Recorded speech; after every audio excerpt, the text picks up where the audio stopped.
G'day, Professor Joseph Drew here. I'm here to tell you the exciting news: saving local government is finally available.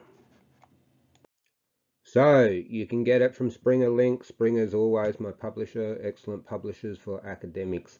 By the way, I get absolutely nothing out of selling these books. Some people have it in their head I get some sort of commission or something. I wish. I'm merely trying to get good information into the hands of decision makers because you guys are constantly being duped by commercial consultants and other self-declared experts who are giving you really bad information and charging you an arm and a leg for it. So who's it for? It's for counsellors, particularly if you're a new counsellor, but older counsellors also need to revisit these topics, and I present brand new innovative ways of looking at things that you probably always took for granted.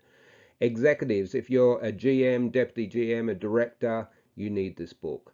Regulators badly need the regulators to buy a copy of this book, the state regulators in each state of Australia. And I would love each local government minister in Australia to be handed a copy of this book and forced to read it when they first sign the documentation to become a minister, because it would save us all a lot of pain. So the topics covered in the book, there's many topics, but these are probably the ones that are going to be most of interest. Amalgamation, they've been disasters because we do them really badly. I explain what we're doing wrong. De-amalgamation, it's not much in the literature about how to go about it. I'm one of the few people who have studied it, and I draw on my scholarly expertise and first-hand practical experience to tell people how to go about the job. Setting fees and charges properly is something I'm constantly helping counsellors with. Here's all the information you need. Setting subsidies properly.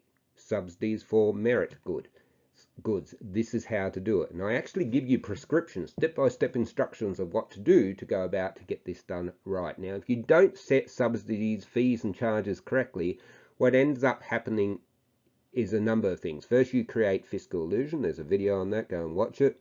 Second of all, you reduce your financial sustainability. Third, you visit inequity on the other people who are forced to effectively over-subsidize a good service. And fifth, you end up with economic inefficiency, because what happens is when goods aren't priced properly, people demand too much and too high a quality of the good. So grants, also incredibly important. I look at the FAG grants, a major form of intergovernmental grant transfers in Australia. I also look at grants for community groups, something that we really don't put too much thought into doing carefully, and something that we could benefit from doing much better. The communities groups would benefit, and the local governments would benefit, and of course the local government taxpayer would benefit.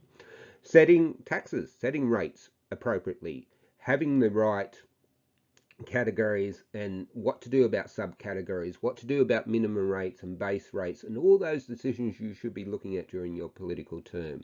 The councillor's function, an actual philosophical foundation for what it is you're supposed to be doing, which isn't in the literature at all, to give you a good reason for what you should be doing, and also practical advice and examples of how to go about doing it. Now, if the counsellors know their function and perform it well, it's best for them, it's best for the community, and everyone's happy. So this is something that should have been articulated decades ago, and I've finally done it.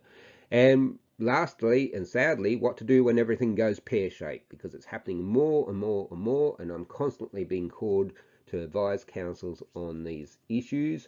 A lot of it's because of our pretend experts running around creating disasters. A lot of it is because people have bad information. That's what this book's about, and if the worst happens, you'll be able to find out what to do. Now, to write this book, I've drawn on decades of experience. I've drawn on decades of scholarly experience of my mentor, the great Professor Brian Dollery. I've drawn on the scholarly literature, and I've drawn on my practical experience helping councils one-on-one, working with communities, and also my previous experience as an executive in the banking industry. This is not a dry academic tone. It's deliberately written in an engaging way. Everyone I sent a copy of this book to proofread for me really enjoyed it, told me they couldn't put it down. So I'm hoping that not only will you learn a lot, but you'll enjoy doing so. So, if you found this video helpful, please subscribe, please flick it around. Let's get as many people as possible with good information in their hands so that they stop being duped by snake oil salesmen. Thank you very much for your time. Goodbye.